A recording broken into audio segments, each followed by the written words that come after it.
వీడు party Pawan Kalyan party పెట్టాడు, మాట్లాడు, తప్పించుకుంటాడు, తిరగడు, కనిపించడు, ఇది రాజకీయాలు నడిపే విధానం కాదు అని అందరూ అంటూ ఉంటే నాకు తెలుసు, అవన్నీ తెలియక కాదు. ఇందాక చెప్పినట్టుగా నాకు నోరు పారేసుకోవడం తెలియదు, అవసరమైనప్పుడు నోరు ఇప్పడం అలవాటు నాకు.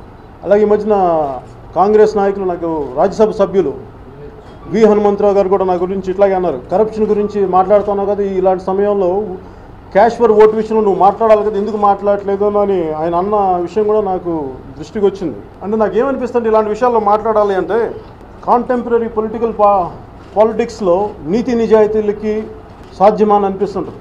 అంటే వర్తమాన రాజకీయాలు నీతి నిజాయితీలకి పుట్టిల్లు కాదని చెప్పి బయట రోడ్డు మీద వెళ్ళి చిన్నపిల్లడు అడిగిన చెప్తాడు.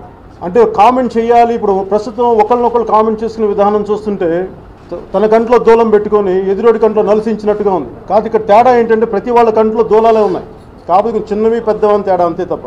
అందుకని నాకు ఆ జంజాటంలో రావాలా లేదా మాట్లాడితే ఏంటి, నాకు రాజకీయాలు నాకు కొత్త, నిజంగా రాజకీయం నాకు సొసైటీ పట్ల కన్సర్న్ ఉంది, దేశ వ్యవస్థ పట్ల కన్సర్న్ ఉంది, దేశ సమగ్రత పట్ల కన్సర్న్ ఉంది.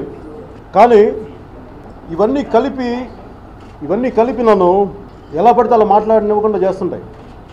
ఇప్పుడు రేవంత్ రెడ్డి గారి విషయంలో క్యాష్ ఫర్ ఓట్ విషయంలో నాకు చూస్తే దాని ముందు వెనకంటే నాకు అది ప్రస్తుతం కోర్టులో ఉంది కాబట్టి దాని గురించి అది తప్ప ఒప్ప అని చెప్పేది అది కోర్టులు నిర్ణయించాలి. కాకపోతే దానికి వెనక ఉన్న కారణాలు ఇవన్నీ చూసుకుంటే ఇందాక చెప్పినట్టుగా ప్రతి పార్టీకి కొన్ని కంట్లో దూలాలు ఉన్నాయి, ప్రతి పార్టీకి కొన్ని సమస్యలు ఉన్నాయి. ఎవరు కూడా కంప్లీట్గా అసలు నీతి నిజాయితీలతో ఉన్నారా అంటే ఖచ్చితంగా మనకున్న కాంటెంపరీ పొలిటికల్ సిచ్యువేషన్లో వర్తమాన రాజకీయాల్లో సాధ్యపడుతుందా, అలాంటి అసాధ్యాలు నాకైతే కనిపించట్లేదు.